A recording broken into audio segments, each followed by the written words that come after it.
देवा के मंत्र खत्म होते ही गोरखनाथ और भैरवनाथ देवा को लेकर घर आने लगते हैं। रास्ते में गोरखनाथ एक काली मंदिर पर रुक जाता है।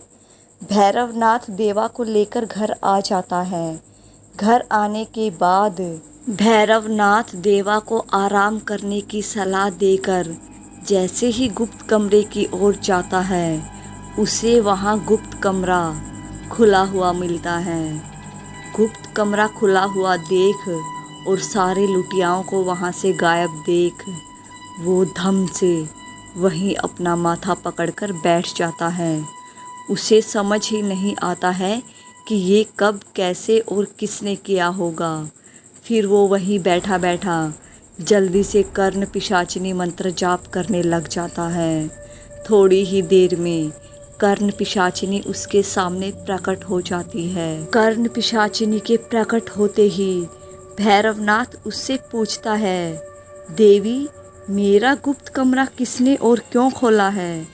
कर्ण पिशाचिनी कहती है, तुम्हारा गुप्त कमरा ब्रह्म राक्षस ने खोला है, सेवड़ा अघोरी के कहने पर। फिर भैरवनाथ कहता है, सेवड़ा अघोरी ने ब्रह्म राक्षस से मेरा कमरा खुलवाया? अब उस सेवड़ा अघोरी को मैं नहीं छोड़ूंगा। वो पाताल लोक में भी याद करेगा कि उसका पाला किससे पड़ा था। गुस्से से काम बिगड़ जाता है भैरवनाथ, जरा शांति से काम लो, कर्ण पिशाचिनी ने कहा। फिर भैरवनाथ कर्ण पिशाचिनी से पूछता है, क्या उसने मेरी लुटियाओं में बंद सारे भूत प्रेतों को आज़ाद कर दिया है और अब अपने नीच काम उनसे करवाएगा? कर्ण पिशाचिनी कहती है, हाँ, तुम ठीक सोच रहे हो भैरवनाथ। अब वो तुम्हारा और भी बड़ा शत्रु बन गया है, क्योंकि अब तुमने और गोरखनाथ दोनों ने मिलकर उसके ब्रह्म राक्षस को पकड़ लिया है। वो ब्रह्म राक्षस जिसे हर कोई नहीं पकड़ सकता है। तुम सेवड़ा अघोरी को खुद से कम समझने की भूल कतई मत करना भैरवनाथ। तो क्या मैं उससे हार जाऊंगा? नहीं, तुम्हारी उससे हार नहीं हो सकती है किसी भी कीमत पर, क्योंकि वो अपनी शक्तियों का दुरुपयोग कर रहा है, लोगों को ठग रहा है और अपने भूत प्रेतों से भी छल से काम ले रहा है। ये सब बोलकर कर्ण पिशाचिनी अदृश्य हो जाती है। इतनी देर में गोरखनाथ भी काली मंदिर से घर आ जाता है। घर आकर सारा माजरा समझकर वो भैरवनाथ को समझाता है कि तुम चिंता मत करो, सब ठीक हो जाएगा। उधर सेवड़ा अघोरी को पता चल जाता है कि भैरवनाथ ने अपने साथी गोरखनाथ के साथ मिलकर ब्रह्म राक्षस को पकड़ लिया है, पर उसे ये पता नहीं था कि ब्रह्म राक्षस को गोरखनाथ ने एक खोपड़ी में कैद करके अपने झोले में रख लिया है। सेवड़ा अघोरी भैरवनाथ की सारी लुटियाओं को लाकर एक खंडर में छिपा देता है और जैसे जैसे ज़रूरत पड़ती है उन लुटियाओं में से एक एक लुटिया निकाल कर उन भूत प्रेतों से अपना काम करवाने लग जाता है। सेवड़ा अघोरी अब भैरवनाथ से बदला लेने के लिए उसके द्वारा पकड़े गए भूत प्रेतों को ही उसके पास एक एक करके भेजने लग जाता है। सबसे पहले सेवड़ा अघोरी मायावी प्रेतनी को लुटिया से आज़ाद करके उसको भैरवनाथ के यहाँ भेज देता है। भैरवनाथ और देवा को पकड़कर उसके पास लाने के लिए भैरवनाथ और गोरखनाथ बातें कर रहे थे। तभी भैरवनाथ और गोरखनाथ दोनों को वहाँ किसी नकारात्मक शक्ति का एहसास होता है। गोरखा, लग रहा है कि यहाँ फिर कोई नकारात्मक शक्ति आ गई है। हाँ, मुझे भी एहसास हो रहा है कि यहाँ फिर किसी ने कोई गंदी दुष्ट आत्मा भेज दी है। कोई और नहीं, ये सेवड़ा अघोरी का ही काम है। अब जब तक मैं इस सेवड़ा अघोरी को मौत के घाट नहीं उतार दूंगा, मुझे चैन नहीं मिलेगा। गोरखा, गुस्सा शांत कर तू भैरवनाथ। एक काम कर भैरवनाथ, हम दोनों कोई उपाय सोचते हैं। 1 या 2 दिन से ज़्यादा अब इस सेवड़ा अघोरी का खेल नहीं चलने दूंगा मैं। अब थोड़ा आराम कर ले भैरवनाथ, पूरी रात जागना पड़ता है तुझे उस लड़के को साधना करवाने के लिए। मैं भी अपनी कमर अब सीधी कर लेता हूँ, तू चिंता मत कर। उस सेवड़ा का खेल अब ख़त्म समझ तू। वो मेरे सामने नहीं टिक सकता है। वैसे तो मैं 2-4 दिन में यहाँ से जाने वाला था, पर अब तुझे इस मुसीबत से निकाले बिना नहीं जाने वाला। तू चिंता मत कर, सब ठीक होगा। अब तू अकेला नहीं है, मैं भी तेरे साथ हूँ। अब दोनों अपनी कमर सीधी करने के लिए लेट जाते हैं। भैरवनाथ देवा की साधना और सेवड़ा अघोरी के बारे में सोचता सोचता सो जाता है, पर गोरखनाथ को नींद नहीं आती है। उसे थोड़ी देर बाद ऐसा लगता है कि कोई उसे घूर रहा है। वो झट से चारों तरफ घुमाकर एक मंत्र फूंकता है, अदृश्य शक्ति प्रकट हो। पर उसके सामने कुछ भी प्रकट नहीं होता है। फिर उसे ऐसा लगता है कि पंखे की गति बढ़ गई है, वो बहुत तेज़ी से चल रहा है। गोरखनाथ तुरंत समझ जाता है कि ये किसी ताकतवर प्रेत या प्रेतनी का ही काम है, जो ऐसे काम करके उसका ध्यान भटका रहा है। सेवड़ा पर से ध्यान हटाकर कहीं और लगाना चाह रहा है। लगभग 10-15 मिनट बाद पंखा अपनी सामान्य गति से चलने लग जाता है और पंखे को देखते देखते गोरखनाथ की आंख भी लग जाती है। नींद में भी गोरखनाथ को कुछ अजीब सा एहसास होता है और सपने भी कुछ अजीब से आने लग जाते हैं। उसे सपने में ऐसा लगता है कि कोई प्रेतनी उसके बगल में सोई हुई है और उसे संभोग की कोशिश कर रही है। वो उस प्रेतनी को दूर धकेलना चाहता है, पर उसके हाथ पाँव नहीं हिल रहे थे। वो उस प्रेतनी को धकेल नहीं पा रहा था। उसकी ज़बान उसके मुंह से चिपक गई है। वो चाहकर भी कोई मंत्र नहीं पढ़ पा रहा है। गोरखनाथ जैसे तैसे अपनी नींद को काबू में करता है और उठकर बैठ जाता है। वो जैसे ही बैठता है, उसे अपने पास एक खूबसूरत स्त्री सोई हुई दिखाई देती है। वो उस खूबसूरत स्त्री को देखते ही समझ जाता है कि ये ज़रूर कोई भूतनी, प्रेतनी, चुड़ैल या डाकिनी है। अन्यथा कोई भी स्त्री ऐसे किसी पुरुष के पास रात हो या दिन कभी नहीं सोती है। वो चुपचाप वहाँ से खड़ा होता है और अपने झोले में से एक खोपड़ी निकाल लाता है और जल्दी से उस स्त्री पर मंत्र फूंकने लग जाता है। लेकिन तभी भैरवनाथ जाग जाता है और गोरखनाथ को वहाँ इस तरह खड़ा देख पूछ बैठता है, क्या हुआ गोरखा, सब ठीक तो है ना? भैरवनाथ जैसे ही बोलता है, मायावी प्रेतनी भाग जाती है और गोरखनाथ के मंत्र फूंकने से पहले ही अदृश्य हो जाती है। दोस्तों, आप लोगों को कहानी कैसी लग रही है कमेंट में ज़रूर बताइएगा। कहानी अगर आपको थोड़ी सी भी अच्छी लगी हो और अगर आप चैनल पे नए आए हो तो चैनल को सब्सक्राइब, वीडियो को लाइक शेयर ज़रूर कर दीजिएगा। गोरखनाथ भैरवनाथ को अपने सपने की पूरी बात बताता है और कहता है कि वो सपना सच था। जब मेरी नींद खुली तो सचमुच में एक खूबसूरत स्त्री मेरे पास सोई हुई थी। लेकिन कोई भी स्त्री ऐसे ही किसी पुरुष के पास नहीं सोती है। ये ज़रूर कोई भूतनी, प्रेतनी या चुड़ैल थी। भैरवनाथ कहता है, तू सही कह रहा है गोरखा, वो ज़रूर कोई नकारात्मक शक्ति ही होगी पक्का। मुझे लग रहा है कि ज़रूर उस सेवड़ा ने ही उसे भेजा होगा। तू चिंता मत कर, अब वो सेवड़ा मेरे हाथों से नहीं बच सकता। भेजने दे उसे जो भी नकारात्मक ऊर्जा भेज रहा है। गोरखनाथ भैरवनाथ से बोला। इतने में गोरखनाथ को ऐसा महसूस होता है कि कोई उसे घूर रहा है। गोरखनाथ भैरवनाथ को इशारे से कहता है कि तू शोर मत करना, चुपचाप मुझसे यूं ही बातें करता रह। वो नकारात्मक शक्ति यही हमारे सामने मौजूद है।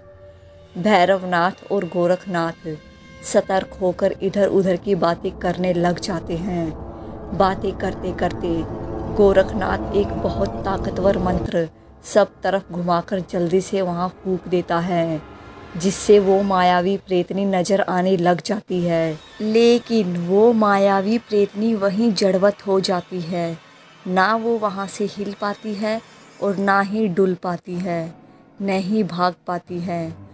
वो वहाँ जड़वत होकर क्रोध में भैरवनाथ और गोरखनाथ को ललकारने लग जाती है।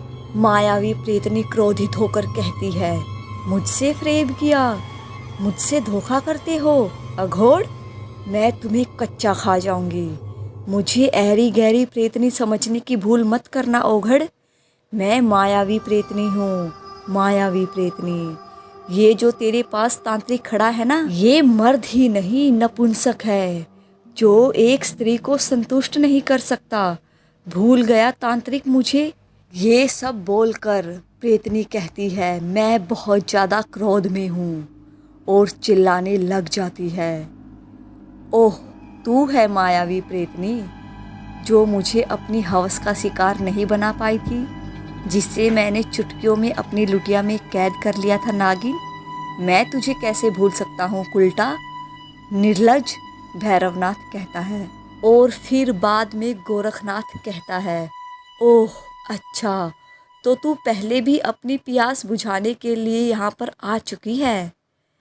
हाँ गोरखा, ये पहले भी इसी तरह से चाल चल चुकी है मेरे साथ, लेकिन ये उस वक्त भी अपनी चाल में सफल नहीं हो पाई थी, और न ही आज सफल हो पाएगी। मायावी प्रेतनी क्रोध में गुर्राते हुए, अच्छा नहीं होगा ओघड़, छोड़ मुझे, नहीं तो मैं तुम दोनों को यहीं भस्म कर दूंगी, तुम दोनों को कच्चा खा जाऊंगी, छोड़ मुझे तांत्रिक। फिर क्रोध में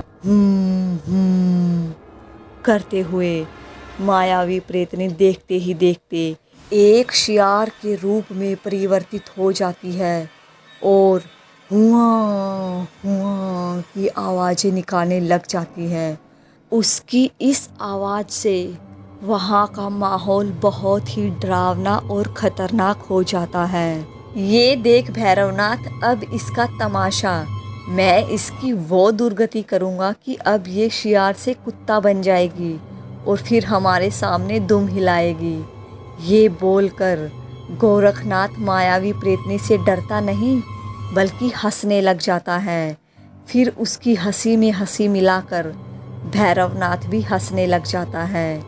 लेकिन थोड़ी ही देर में मायावी प्रेतनी हुआ हुआ चिल्लाते चिल्लाते चीखने लग जाती है, और उसकी इस चीख को सुनकर वहाँ सचमुच में कई सियार आ जाते हैं और सभी हुआ हुआ की आवाज़ें निकालने लग जाते हैं। गोरखनाथ और भैरवनाथ उन सियारों को वहाँ इकट्ठा होते देखकर बहुत घबरा जाते हैं। वो दोनों जल्दी से उन सियारों को मायावी प्रेतनी के साथ ही छोड़कर खुद भाग जाते हैं। मायावी प्रेतनी जब खुद को सियारों से घिरा हुआ पाती है तो और ज़ोर से चीखने चिल्लाने लग जाती है, पर वहाँ से भाग नहीं पाती। भागना तो दूर, वो हिल भी नहीं पाती है गोरखनाथ के मंत्र के कारण। अब रात हो चुकी थी, तो भैरवनाथ और गोरखनाथ देवा को लेकर काली नदी पर आ जाते हैं। काली नदी पर आने के बाद देवा सुरक्षा चक्र बनाकर उसमें बैठ जाता है और अपने इष्ट को याद करके गुरु मंत्र का जाप कर यक्षिणी मंत्र का जाप करना शुरू कर देता है। गोरखनाथ और भैरवनाथ दोनों जलती चिता के पास जाकर बैठ जाते हैं और अपनी चिलम फूंकते हुए उस मायावी प्रेतनी के बारे में बातें करने लग जाते हैं। अगर वो मायावी प्रेतनी वहाँ से भागने में कामयाब हो गई तो बहुत बुरा होगा गोरखा। फिर वो पता नहीं किस रूप में हमारे सामने आएगी, पता नहीं, उसे पहचानना अत्यंत कठिन हो जाएगा। फिर मैंने तो उसे कोई मौका ही नहीं दिया था भागने का, तुरंत उसे अपनी लुटिया में कैद कर लिया था। फिर गोरखनाथ कहता है, और लुटिया में कैद करके तू क्या कर रहा था? सभी भूत प्रेतों को अपने ही घर में एक जगह ही कैद करके रखा हुआ था। ये तेरी सबसे बड़ी गलती है भैरवनाथ। तेरी उसी गलती का नतीजा है कि सेवड़ा अघोरी तेरे सारे भूत प्रेतों को उठाकर ले गया। अगर तू उनको अलग अलग जगह पर रखता तो ये नौबत कभी नहीं आती भैरवनाथ। तू ठीक कह रहा है गोरखा, अपनी इसी गलती के कारण आज मैं इस मुसीबत में फंस गया हूँ। तू चिंता मत कर भैरवनाथ, अब सब ठीक होगा। वो मायावी प्रेतनी वहाँ से भागना तो दूर, वहाँ से हिल भी नहीं सकती है। सियार की आवाज़ और शक्ल से हमें डरा रही थी ना, अब तू देख, सुबह हमें वो एक कुत्ते की शक्ल में हमारे सामने दुम हिलाती हुई मिलेगी। भैरवनाथ और गोरखनाथ आपस में बातें कर ही रहे थे कि वहाँ कच्चा कलवा भागता हुआ आता है। कच्चा कलवा लगभग चिल्लाते हुए कहता है, देवा फिर कहीं खो गया है, किसी को एकटक देखी जा रहा है, मंत्र उसके मुंह में ही अटक गए हैं। कलवा की बात सुनकर भैरवनाथ और गोरखनाथ भागकर वहां आते हैं। भैरवनाथ आते ही देवा पर गरजता है। जब देखो तब मंत्र जाप बीच में ही छोड़कर किसको निहारने बैठ जाता है। अगर साधना नहीं करनी है तो छोड़ो ये साधना अभी यहीं और जाओ अपने घर। देवा भैरवनाथ की गर्जना सुनकर होश में आ जाता है और भैरवनाथ के डर के मारे चुपचाप डरता डरता मंत्र जाप करने लग जाता है। गोरखनाथ चुपचाप एक मंत्र चारों ओर घुमाकर वहां फूंक देता है। जैसे ही गोरखनाथ चारों ओर एक मंत्र घुमाकर फूंकता है, उसे अपने सामने कुछ ही दूरी पर एक सफेद बालों वाली बूढ़ी चुड़ैल खड़ी हुई दिखाई देती है। उस चुड़ैल की चमड़ी अत्यधिक लटकी हुई थी। उसकी काली मोटी भद्दी सी चमड़ी से काली फूली हुई सी नसें भी बाहर निकल रही थी। उसके बाल बिल्कुल सफ़ेद और दांत लंबे थे। हाथ पांव उल्टे तथा गर्दन टेढ़ी थी। वो बहुत ही डरावनी और अजीब सी दिख रही थी। उसकी दशा किसी लावारिस भिखारी के जैसे थी। उसकी नज़रें जैसे ही गोरखनाथ पर पड़ती है, वो गोरखनाथ से कुछ खाने के लिए मांगने लग जाती है, पर गोरखनाथ उसकी चाल में नहीं फंसता है। उल्टा वो उसे अपने पास बुलाकर उस पर एक जोरदार लात जड़ता हुआ एक मंत्र फूंक देता है। जोरदार लात पड़ते ही वो सीधा काली नदी के बीचों बीच जाकर गिरती है और देखते ही देखते नदी के बीच समा जाती है। इस कहानी का अगला भाग आपको इस वीडियो की डिस्क्रिप्शन में मिलेगी। चैनल को सब्सक्राइब, वीडियो को लाइक शेयर ज़रूर कर दीजिएगा। हेलो फ्रेंड्स, आज की कहानी शुरू करूँ उससे पहले आप लोगों से एक छोटा निवेदन है कि अगर आप नए हैं चैनल पे तो चैनल को सब्सक्राइब करें। सुबह होते ही भैरवनाथ गोरखनाथ और देवा को लेकर घर आ जाता है। जैसे ही घर पहुंचता है, वहां का दृश्य देखकर आश्चर्यचकित रह जाता है। मायावी प्रेतनी सच में एक कुत्ता बन चुकी थी और वहीं एक जगह चुपचाप दुम हिलाती हुई खड़ी थी। गोरखनाथ उस मायावी प्रेतनी को देखते ही ठहाका मार कर हंसता है। हा हा हा हा, देख ले भैरवनाथ खुद अपनी आंखों से। मैंने कहा था ना, ये सुबह तक एक कुत्ता बन जाएगी और मेरे सामने दुम हिलाती हुई खड़ी होगी। फिर भैरवनाथ पूछता है, पर रात में तो ये एक सियार की आवाज़ में चीख चीख कर दूसरे सियारों को इकट्ठा कर रही थी और अब कुत्ता कैसे बन गई? फिर गोरखनाथ कहता है, अरे ये सब मेरे उस जादुई मंत्र का कमाल है। उस मंत्र से ही ये पहले सियार बनी, फिर कुत्ता बनी। फिर भैरवनाथ फिर से पूछता है, पर ये सियार की आवाज़ में चीख चीख कर सियारों को इकट्ठा क्यों कर रही थी? वो सब क्या था? फिर गोरखनाथ कहता है कि ये मायावी प्रेतनी है। भैरवनाथ मेरे द्वारा सियार बनने के बाद भी अपनी माया से सियारों की छाया उत्पन्न कर रही थी, हमें डराने के लिए। तू खुद सोच, इतने सारे सियार इकट्ठा होकर भी इसे छुड़ा कर ले जा पाए क्या? क्योंकि वो सब झूठ था। मैं चाहूँ तो इसे हमेशा के लिए एक कुत्ता बना दूँ, पर नहीं, ये एक स्त्री की आत्मा है जिसने बेशक बहुत बुरे कर्म किए होंगे, पर ये है तो एक स्त्री की आत्मा, इसलिए मैं इसे इस योनि से मुक्ति दिला दूंगा, गंगा किनारे इसका उचित क्रियाक्रम करके। मैं अपने झोले में रखे सारे भूत प्रेतों और पिशाचों को ऐसे ही पितृपक्ष में मुक्ति दिला देता हूँ और कुछ को ऐसे ही कहीं भी नदी या सरोवर में गाड़ देता हूँ, जिससे कुछ समय बाद स्वयं ही इनकी मुक्ति के मार्ग खुल जाते हैं। फिर भैरवनाथ कहता है, पर तू सारे भूत प्रेतों को नदी या सरोवर में ही क्यों नहीं गाड़ देता, जिससे कि इनकी मुक्ति का मार्ग स्वयं ही खुल जाए? फिर गोरखनाथ कहता है, मेरा बस चले तो मैं सारे भूत प्रेतों पिशाचों और जितनी भी भांति भांति के ये नकारात्मक शक्तियां हैं सबको नदी या सरोवर में गाड़ दूं। पर कुछ भयानक नकारात्मक शक्तियां अपनी शक्तियों द्वारा नदी से वापस बाहर निकल जाती हैं। उनकी मुक्ति नहीं हो पाती है, इसलिए उन सबको उचित क्रियाक्रम के द्वारा गंगा में ही गाड़ना पड़ता है। फिर भैरवनाथ कहता है, तू तो बहुत नेक काम कर रहा है गोरखा। फिर गोरखनाथ कहता है, जो बन पड़ता है मुझसे इन आत्माओं के लिए कर देता हूँ भैरवनाथ, वरना इन बुरी आत्माओं बुरी शक्तियों को सैकड़ों सालों तक भी मुक्ति मिलना संभव नहीं है।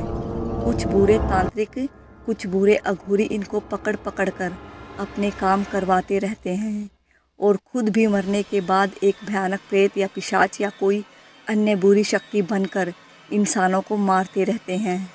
मैं सब समझ गया गोरखा, तू तो बहुत महान निकला रे। वरना जब तुझे इतने सालों बाद पहली बार देखा था तो मैं तुझे एक सरफिरा ओघड़ ही समझ बैठा था।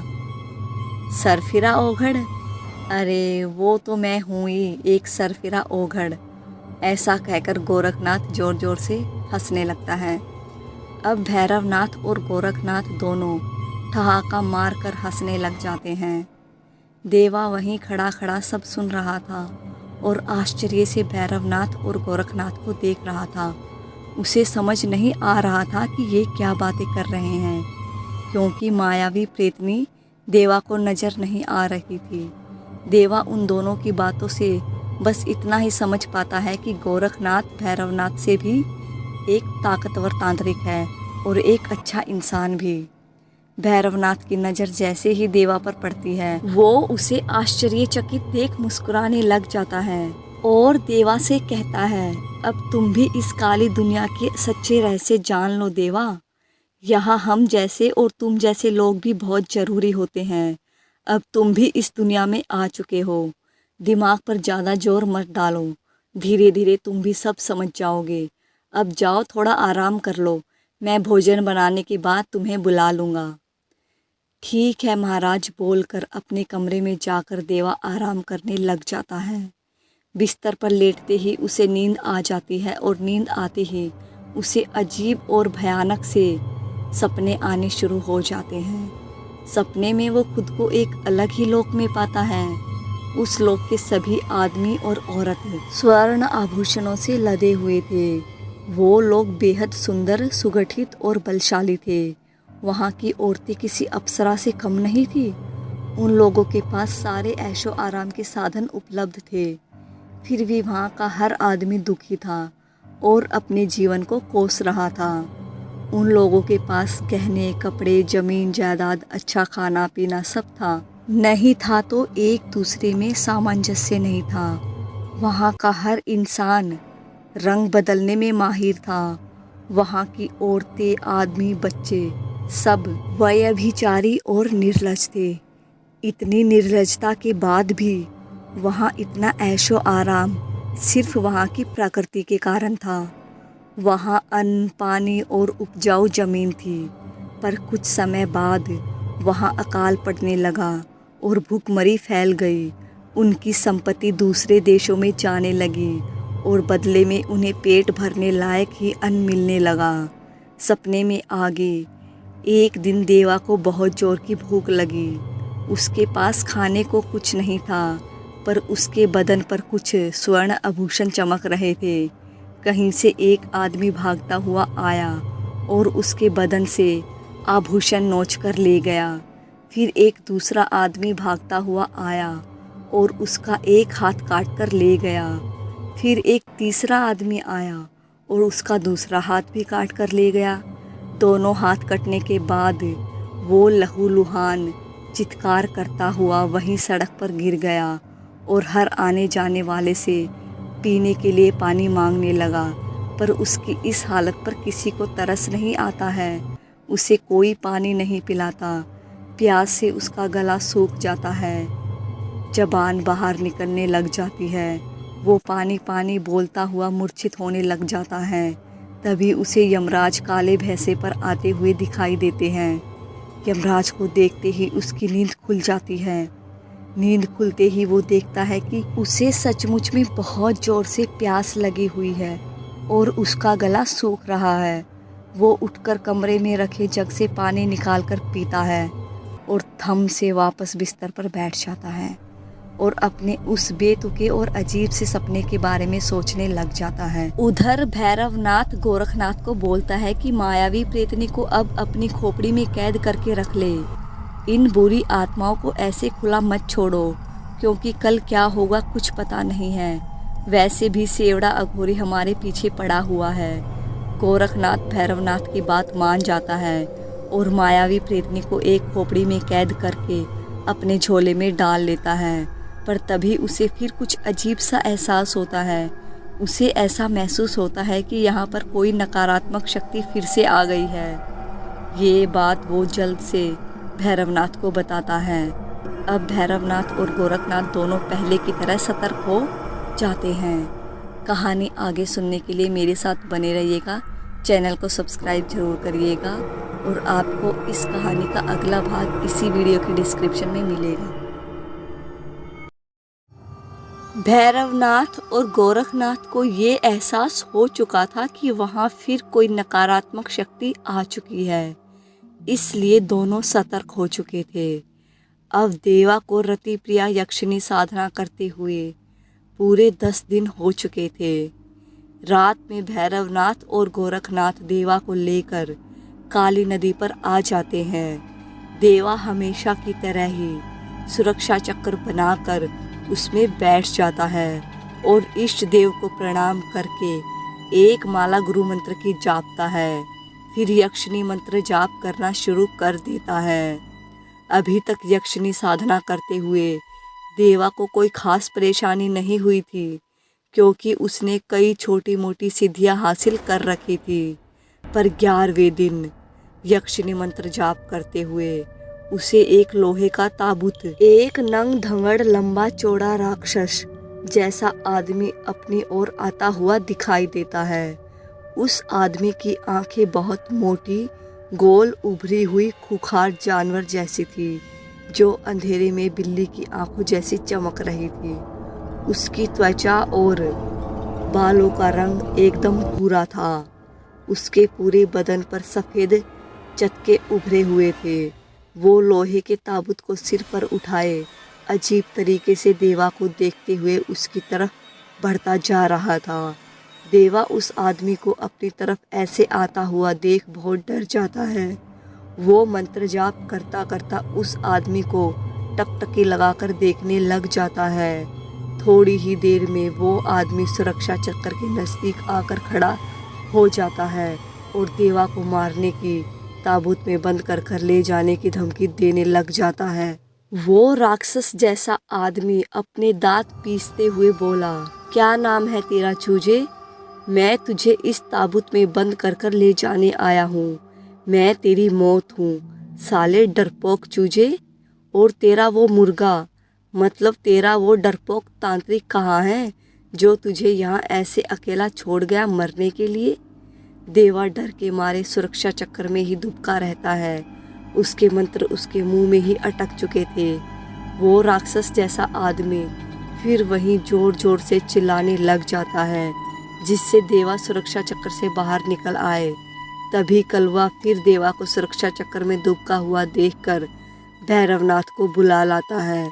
भैरवनाथ के गरजते ही देवा वापस मंत्र जाप करने लग जाता है, लेकिन भैरवनाथ के गरजते ही वो राक्षस जैसा आदमी भैरवनाथ के सामने आकर खड़ा हो जाता है और भैरवनाथ को ललकारने लग जाता है। राक्षस जैसा आदमी मुंह से चिंगारियां निकालते हुए, अच्छा तो बुढ़े तू है इस चूजे का मालिक। अब मैं तुझे और तेरे इस चूजे दोनों को अपने इस ताबूत में बंद करके ले जाऊंगा। मेरे मालिक को तुम दोनों के खून से अपनी प्यास बुझानी है। उस राक्षस की बात सुनकर भैरवनाथ बोला, अरे भड़वे, ये मुंह से चिंगारियां निकालकर किसी और को डरा जाकर। तू ना तो मुझे हाथ लगा सकता है और ना ही मेरे इस शिष्य को हाथ लगा सकता है। और तुझ में इतनी ही दम है तो पहले हाथ लगाकर बता, मैं अभी तुझे यमलोक की सैर करवाता हूँ भड़वे। मैं तेरे जैसे मायावी प्रेतों का साक्षात यमराज हूँ, समझा।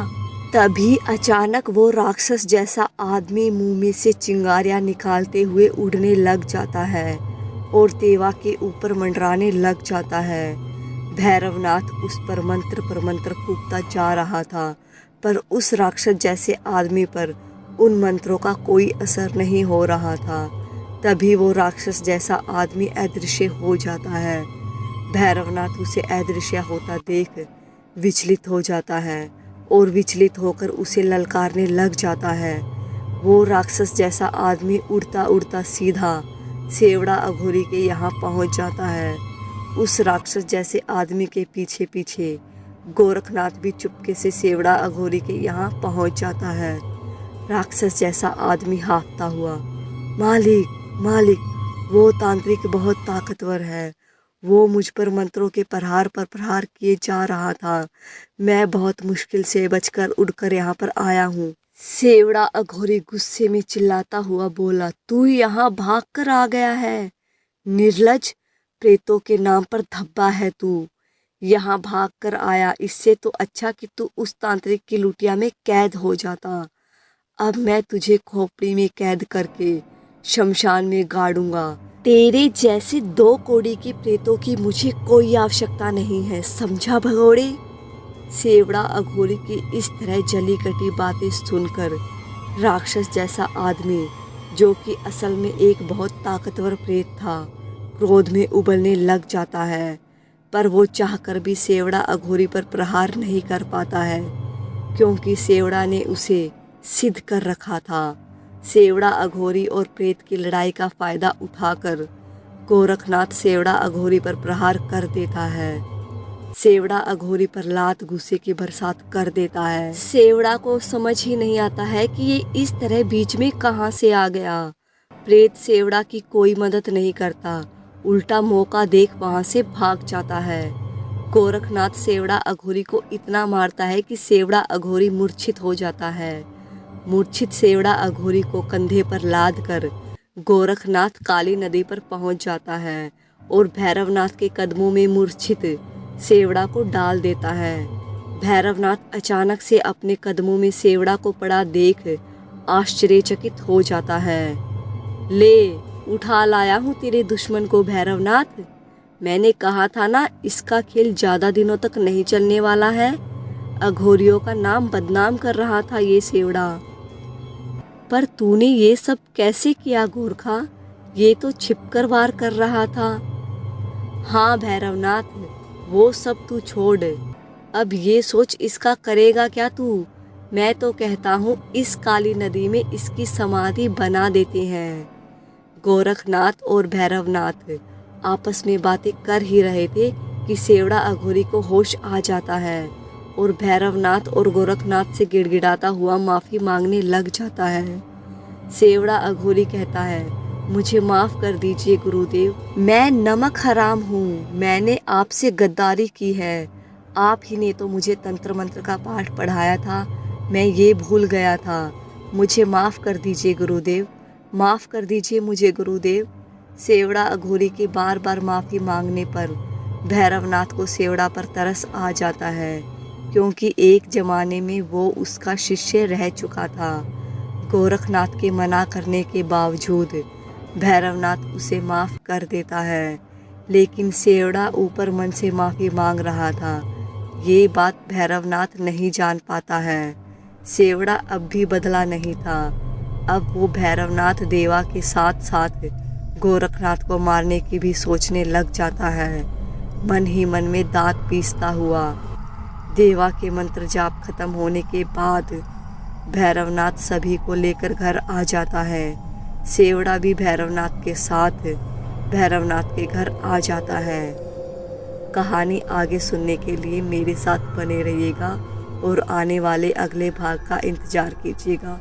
कहानी अगर थोड़ी सी भी अच्छी लगी हो तो चैनल को सब्सक्राइब, वीडियो को लाइक शेयर ज़रूर कर दीजिएगा। हेलो फ्रेंड्स, आप सभी का मानविक हिंदी हॉरर स्टोरीज में स्वागत है। तो आज की कहानी शुरू करूं उससे पहले आप लोगों से एक छोटा सा निवेदन है। अगर आप चैनल पे नए आए हैं तो चैनल को सब्सक्राइब जरूर कर दीजिएगा। भैरवनाथ के साथ घर आने के बाद सेवड़ा अघोरी सबसे पहले देवा को ठिकाने लगाने की सोचने लग जाता है।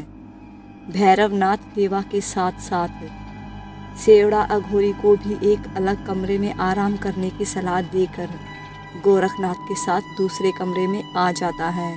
तूने सेवड़ा अघोरी को माफ क्यों किया और तो और उसे अपने साथ यहाँ भी ले आया? ये तेरे लिए बहुत खतरनाक साबित हो सकता है भैरवनाथ। मैं उसकी सारी हरकतें देख चुका हूँ। ये एक महाचालाक और धूर्त इंसान है। इसके द्वारा पकड़े गए भूत प्रेत भी इससे बहुत दुखी हैं। अघोरियों के नाम पर कलंक है ये आदमी। मैं जानता हूँ गोरखा, ये अघोरियों के नाम पर कलंक है। मुझसे तंत्र मंत्र का ज्ञान लेकर ये मुझसे ही छल कर रहा था। ये चालाकी से यहाँ से मेरी सारी लुटिया उठाकर ले गया। फिर भी मैंने इसे माफ़ इसलिए किया है और यहाँ इसे इसलिए लाया हूँ क्योंकि मैं देखना चाहता हूँ अब ये कौन सी नई चाल चलने वाला है। ये इस जन्म तो क्या, किसी जन्म में भी सुधरने वाला नहीं है। मतलब तू इसे यहाँ जानबूझकर लाया है भैरवनाथ? हाँ गोरखा, अब देख मैं क्या करता हूँ। चल फिर ठीक है, वरना मैं तो डर गया कि तू अब अच्छे और बुरे इंसानों में फर्क करना ही भूल गया है। अब मैं भी इस सेवड़ा को यमलोक भेज कर ही रहूँगा, क्योंकि इस धूर्त ने भूत प्रेतों तक को नहीं छोड़ा, उन्हें भूखा रखा। ये धूर्त है। देवा को थकान की वजह से बिस्तर पर लेटते ही नींद आ जाती है और नींद आते ही उसे स्वर्गलोक जैसी सुंदर अप्सराएं दिखने लग जाती हैं। नींद में भी उसके चेहरे पर मुस्कान फैल जाती है और वो मुस्कुराता हुआ सपना देखने लग जाता है। सपने में वो एक अप्सरा मेनका का नृत्य देख रहा था, एक ऊंचे से सिंहासन पर बैठकर। उस अप्सरा ने नाभि दर्शना धोती जैसी पोशाक पहन रखी थी। उसके बदन पर हीरे मोती मन के सुशोभित हो रहे थे। उसके घुंघरालू बाल उसकी कमर जांग तक लहरा रहे थे। बालों की 2-3 घुंघराली लटें उसके गालों पर बल खा रही थी। उसके माथे पर चमकती चमकीली बिंदी से उसके चेहरे की चमक ऐसे बढ़ गई थी जैसे पूर्णिमा का चांद झील में अपनी चमक बिखेर रहा हो। वो पैरों में चांदी की पायल पहने छम छम नाच रही थी।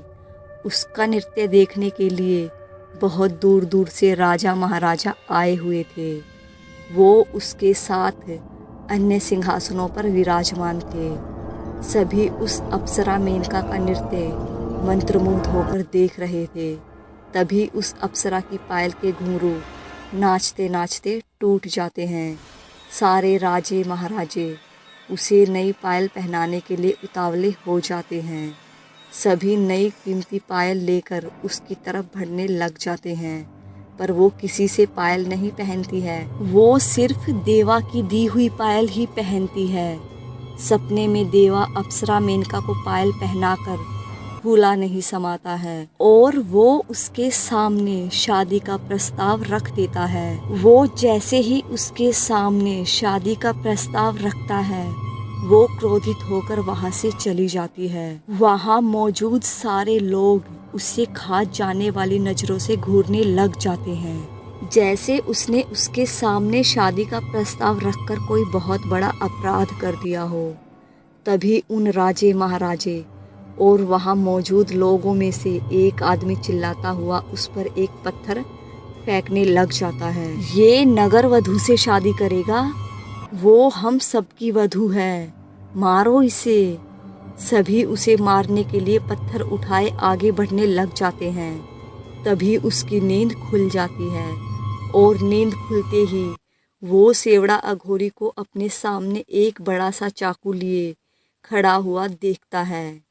देवा सेवड़ा अघोरी को चाकू लिए अपने सामने खड़ा देखकर डर के मारे कांपने लग जाता है। सेवड़ा अघोरी कहता है, साले डरपोक, तू तो चाकू देखते ही डर के मारे कांपने लग गया रे। ये यक्षिणी साधना कैसे करता है तू? इस तांत्रिक ने मुझे यक्षिणी साधना करवाने से मना कर दिया था, पर ये तांत्रिक तुझसे ये यक्षिणी साधना क्यों करवा रहा है, समझ नहीं आया। और वो दूसरा तांत्रिक वो कौन है जो मुझे मारने की धमकी दे रहा था? साले तांत्रिक के पिल्ले, अगर मैंने आज ही तुम तीनों का काम तमाम नहीं कर दिया तो मैं अपना नाम बदल दूंगा। तेरे उस तांत्रिक गुरु ने मुझे माफ़ करके अपनी मौत को बुला लिया है, अब वो मारा जाएगा मेरे हाथों से। मैं बस इसी काम के लिए यहाँ आया हूँ। वैसे एक ज़माने में वो मेरा भी गुरु था, पर अब सिर्फ और सिर्फ मेरा दुश्मन है ये तांत्रिक। देवा चुपचाप कांपते कांपते उस सेवड़ा की बातें सुनता रहता है। वो मन ही मन अपने भोलेनाथ से इस अघोरी से बचा लेने की गुहार लगाने लग जाता है। कलुआ सेवड़ा को देवा के सामने चाकू लिया खड़ा देख जल्दी से भैरवनाथ और गोरखनाथ को बुला लाता है। दोनों भागते हुए वहां आते हैं और आते ही गोरखनाथ सेवड़ा के मुंह पर एक जोरदार लात जड़ देता है। अचानक से लात मुंह पर पड़ते ही सेवड़ा ओधे मुंह नीचे गिर जाता है। चाकू उसके हाथ से छूटकर दूर जा गिरता है। उन दोनों को अचानक वहां देखकर सेवड़ा हक्का बक्का सा रह गया। हरामी आ गया अपनी औकात पर। तू इस लड़के को मारेगा, मेरे रहते तू इसका बाल भी बांका नहीं कर सकता। तुझे क्या लग रहा था मैं सचमुच में तेरी बातों में फंस गया हूँ? इतना अनाड़ी नहीं हूँ मैं, कच्ची गोटियाँ नहीं फेंकता हूँ मैं। अरे मैं तो बस इसी इंतजार में था कि कब तू अपनी औकात दिखाए और कब मैं तुझे यमलोक की सैर करवाऊं।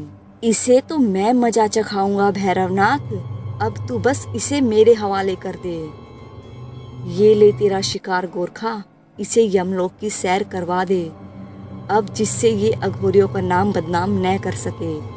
ये कहकर भैरवनाथ सेवड़ा को गोरखनाथ के कदमों की ओर धक्का दे देता है। गोरखनाथ सेवड़ा को उठाकर फिर से एक जोरदार घुसा मारता है और फिर लात घुसों की उस पर बौछार कर देता है। सेवड़ा भी पलटवार करने लग जाता है। गोरखनाथ सेवड़ा के पेट पर फिर से एक जोरदार लात मारता है। लात पड़ते ही सेवड़ा की चीख निकल जाती है और उसकी आंखें बाहर निकल जाती हैं। लेकिन चंद ही मिनटों में सेवड़ा फिर खड़ा हो जाता है और गोरखनाथ पर घूसों की बरसात कर देता है। देवा डरा सहमा सा चुपचाप उन दोनों की लड़ाई होते हुए देखता रहता है। दुष्ट, तूने अघोरियों का नाम मिट्टी में मिलाया है, ये बोलकर गोरखनाथ उसे ऐसा मारता है कि वो चारों खाने चित हो जाता है। सेवड़ा लहूलुहान गोरखनाथ के कदमों में पड़ा माफ़ी मांगने लग जाता है, पर गोरखनाथ उसे माफ़ नहीं करता है। लेकिन फिर भैरवनाथ को उस पर तरस आ जाता है। वो उसे माफ़ कर देता है और गोरखनाथ से भी जबरदस्ती उसे माफ़ी दिलवा देता है। गोरखनाथ जैसे ही उसे माफ़ कर छोड़ता है, सेवड़ा मौका पाकर वहाँ पड़ा चाकू उठा लेता है और भैरवनाथ की पीठ में घोंपने लग जाता है।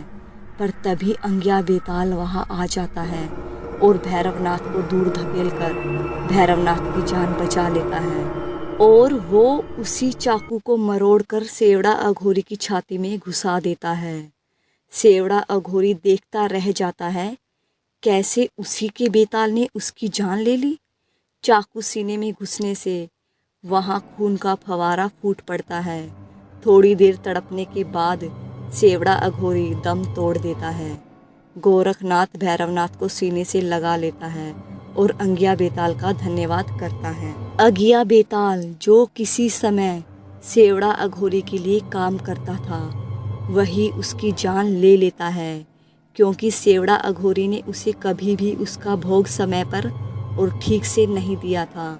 भैरवनाथ ने भी उस अंगिया बेताल को सिद्ध कर लिया था। वो उसे हमेशा समय पर और उचित भोग देता था, जिससे अंगिया बेताल भैरवनाथ से खुश रहता था और उसके सारे काम करता था। उसी ने उसकी जान भी बचाई। अच्छाई का फल हमेशा अच्छा ही होता है और बुराई का फल हमेशा बुरा ही होता है।